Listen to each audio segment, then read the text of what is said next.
அனைவருக்கும் வணக்கம். இந்த பதிவில் நாம் கடிகார வாஸ்துவை பற்றி பார்க்கப் போகிறோம்.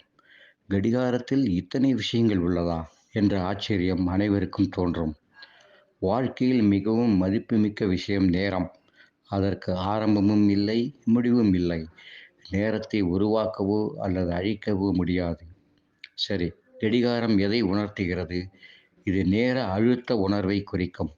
இது வரையறுக்கப்பட்ட வளமாகும்.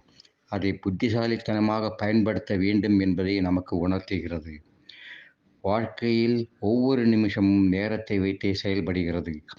நாம் கடிகாரத்தை பார்க்காமல் 5 நிமிடம் கடந்து போக முடியாது. சரி, சுவர் கடிகாரத்தில் வீட்டில் எங்கு எப்படி இருக்க வேண்டும் என்பதை பார்ப்போம். இது எல்லா கட்டிடத்திற்கும் பொதுவானது. கடிகாரத்தை வடக்கு, கிழக்கு, மேற்கு சுவரில் இருக்கலாம்.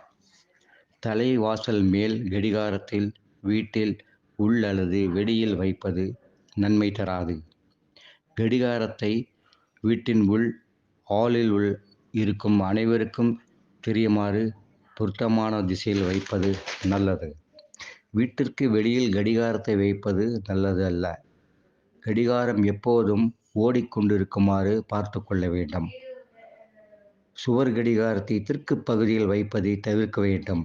அப்படி இருந்தால் வீட்டில் இருப்பவர்களுக்கு ஆரோக்கிய குறைபாடுகள் இருந்து கொண்டே இருக்கும்.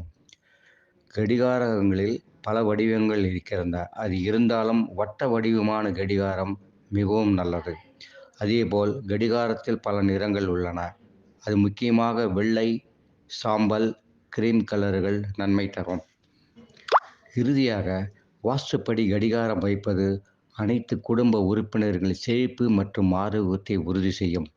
ஒவ்வொரு சிறிய மாற்றமும் பல முன்னேற்றங்களின் நன்மைகளையும் நமக்கு தரும். நல்ல நேரம் உங்கள் பக்கம் இருக்கட்டும் என்று கூறி, அடுத்த பகுதியில் வேறு ஒரு தலைப்பில் உங்களிடம் பேசுகிறேன். நன்றி, உங்கள் வாசுராஜா.